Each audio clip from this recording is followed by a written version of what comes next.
After the soul-calling ritual, my health gradually stabilized. I could eat again. I could sleep. My complexion regained some color.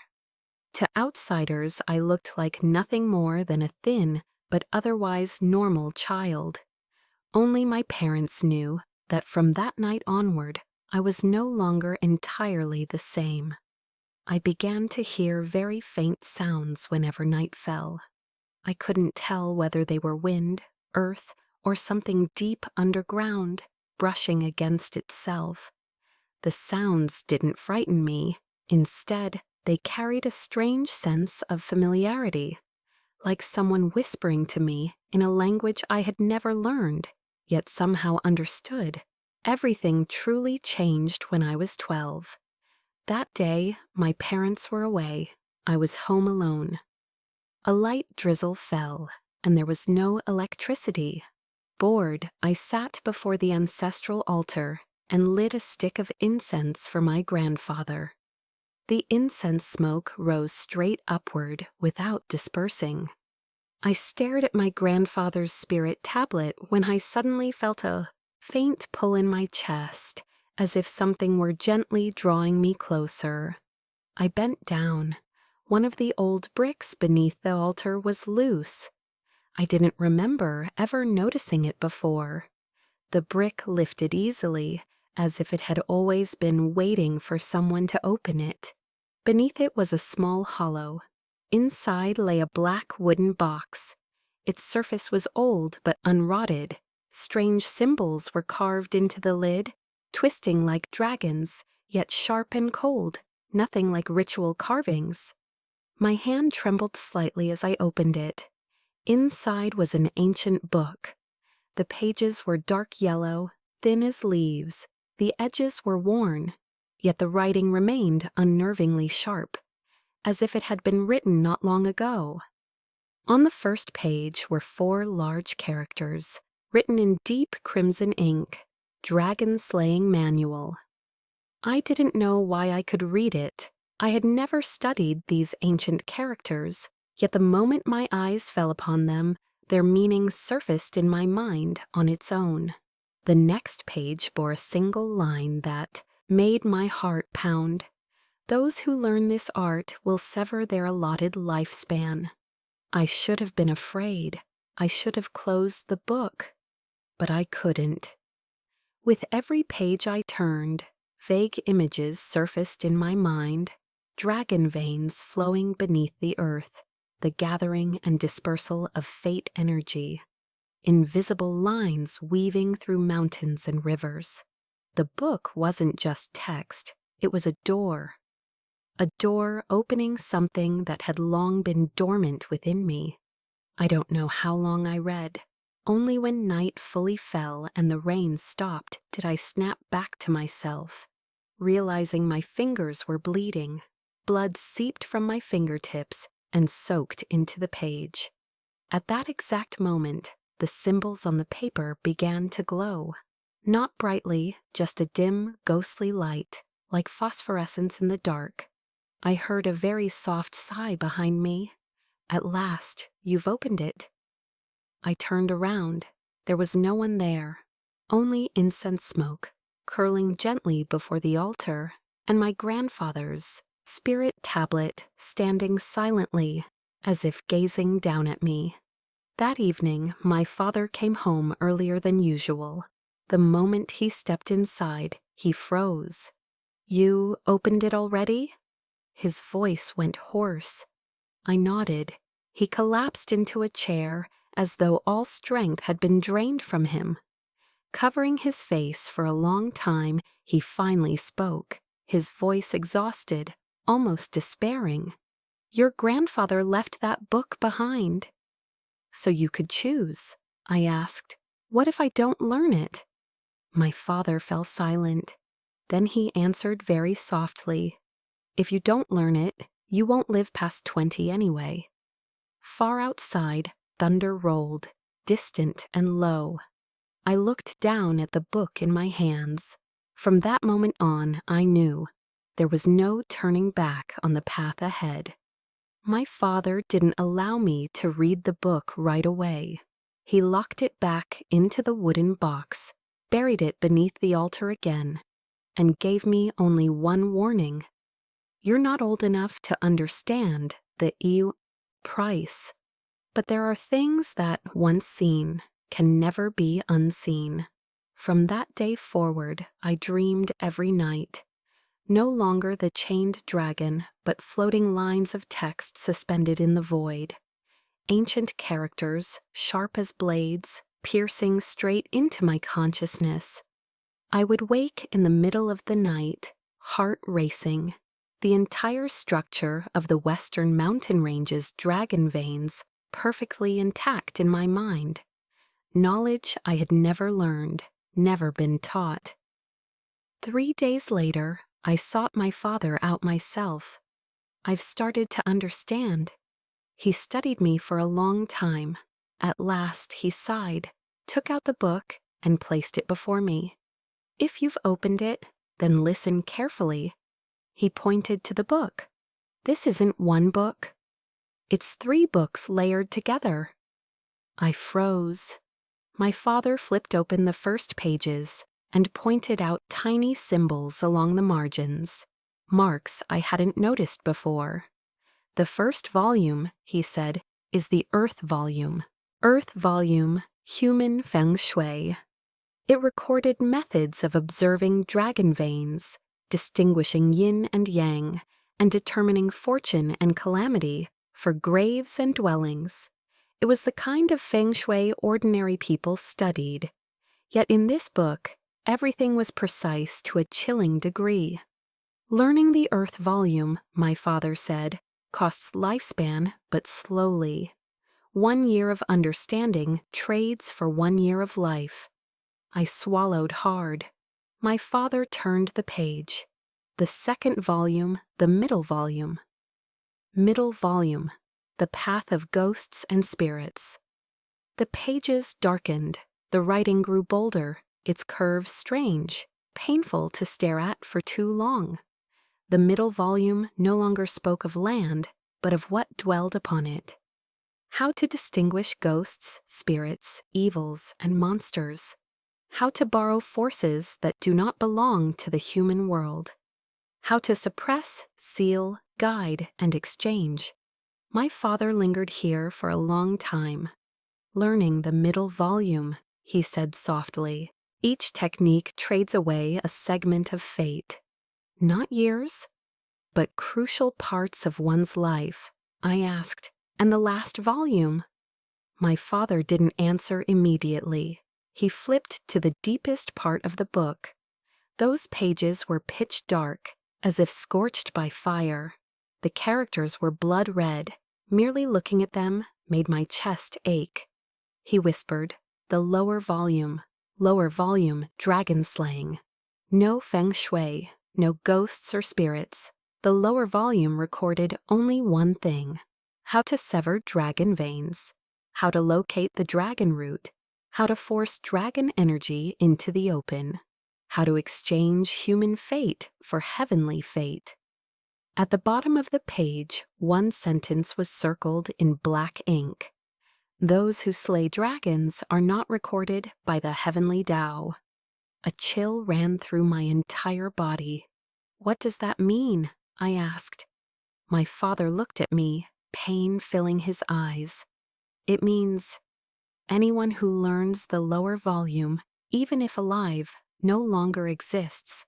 Within fate. Dead, they are not registered. Alive, they are not recorded. They become someone who does not exist. I was silent for a long time. Then I asked a question I never expected myself to ask. How far did grandfather go? My father closed his eyes. Earth volume, mastered.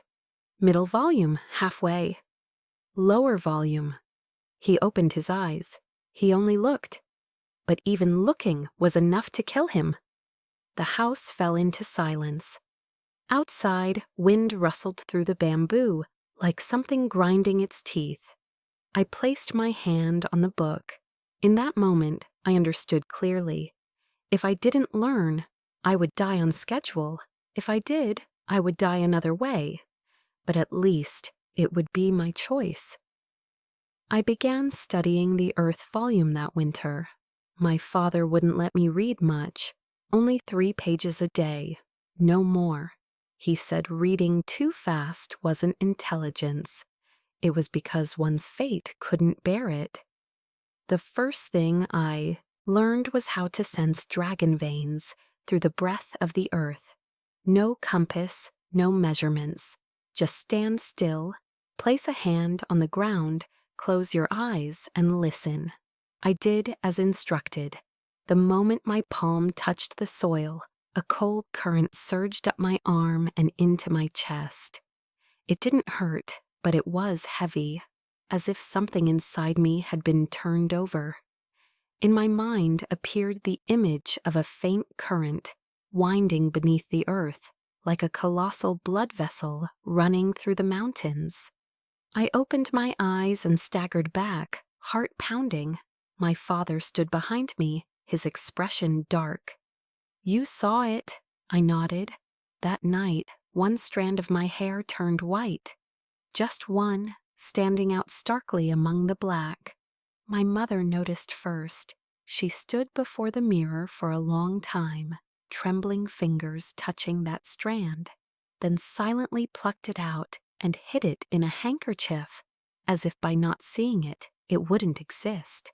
But the next day, I read one more page. 2 more. White hairs appeared. Soon after, faint pains began to prick my heart. Not sharp, but lingering, like needles pressing slowly and rhythmically. Each time, my understanding of the book deepened, as if someone were paying me in knowledge and collecting the cost in life. 3 months passed. I understood 70% of the Earth volume. In those same 3 months, I aged, not in face, but in my eyes. Villagers began to say my gaze didn't resemble a child's. Look too long, and a chill would crawl up your spine, as if an old man were staring back. One night, as I read, the oil lamp suddenly went out. There was no wind. I looked up. In the darkness, I felt something watching me. Not a ghost, not a human. Something abstract, like the sky itself tilting downward. A voice with no gender echoed directly in my mind. "You have read beyond your share." My chest tightened. "Who are you?" "The recorder." I didn't understand, but I knew it wasn't of the human world. The voice continued. "Every character has a price. Can you afford it?" I clenched the book. "If I don't pay, I die." A long silence followed. Then the voice chuckled softly. "Then keep reading." At that instant, I felt something leave me. No pain, no clarity. Only that from that day on, I could no longer clearly remember my mother's face in my dreams. A piece of memory had been taken. After that night, my father studied me for a long time, then said only one thing. "The heavenly Tao has noticed you." Outside the eaves, the wind howled. Clouds raced across the night sky, as if something were adjusting the order of things. And I knew the Earth volume was only the opening of the door. The price that followed would be far higher. 3 years passed quickly, so quickly that I only realized it when I looked back. I was no longer the child I once was. I was 15, tall and thin, paler than my peers, my eyes perpetually lowered, as if thinking of something far away. Villagers said I had aged too early. My mother spoke less and less, only watching me silently each night, as if memorizing every line of my face. For 3 years, I studied the Earth volume every day. Not to show off, not to make a living, but to survive. I could stand atop a hill, close my eyes, and know whether the land's veins beneath my feet flowed in harmony or opposition. I could look at a grave and know whether the one beneath had stayed or gone. I could step into a house and feel whether the owner's fortune was rising or falling. People began to seek me out, at first secretly, then openly. But I did not divine fate. My father set strict rules. Only read the land, never read destiny. Reading land shortened life slowly. Reading fate shortened life violently. Even so, every use of the Earth volume exacted a toll. White hair spread. By 15, pale patches hid beneath my black hair. The heart pains grew stronger, not sharp, but like something gently squeezing and releasing each time I grasped a deeper layer. One late winter night, I coughed up blood. Not much, just a few dark red drops on a handkerchief. But when my father saw it, he turned away and slammed his hand against the wall until his nails split. "It shouldn't be this fast," he whispered. Whether to me or to himself, I didn't know. I said, "If I'm not fast, I won't make it." He didn't answer. He knew I was right. In 3 years, I understood 7 parts of the Earth volume. The rest wasn't incomprehensible, it was untouchable. Each time I approached that boundary, the book grew heavy as stone, the characters blurring as if something were stopping me. Once, I forced myself to continue. That night, I burned with fever for 3 days and 3 nights. In my delirium, I dreamed of standing in a field of tombstones beneath a sunless sky. Every grave bore a name, and every name carried the surname Tron. Among them was one tombstone with my name on it. When I woke, I understood. The Earth volume only taught me how to live a little longer. To live past 20, I would have to touch the middle volume. The night I made that decision, I told no one. I quietly took out the book and turned to the darker, heavier text, the section that made my head spin just by looking at it. Before reading the first line of the middle volume, I heard a faint sigh by my ear. I didn't know whose it was, but I knew, from here on, the price would no longer be measured in years. The first page of the middle volume was heavier than all the others, not because of the paper, but because the moment I turned it, my heart skipped a beat, my ears rang, and darkness closed in, as if someone had pressed hard against the back of my neck. I had to sit down. The characters didn't stay still. The ink strokes drifted slowly, rearranging themselves into structures the human eye couldn't focus on for long. I took a deep breath and forced myself to read. The first line read, "Ghosts are not beings. They are traces." The next line, "The dead carry obsessions. When obsessions gather, they become ghosts." The moment I comprehended those words, the air in the room changed. The temperature dropped sharply. The oil lamp flickered, its flame shrinking to a point. I looked up. In the corner of the room, once empty, a shadow appeared. It had no clear shape, only a dense patch of darkness that light seemed to avoid. It didn't move, yet I could clearly feel it was watching me. I swallowed. In my mind, the next line of the middle volume echoed, as if someone were reading with me. When a ghost is seen, it sees back. The shadow tilted slightly, responding to my thought. I didn't panic, not out of courage, but because there was nowhere to retreat.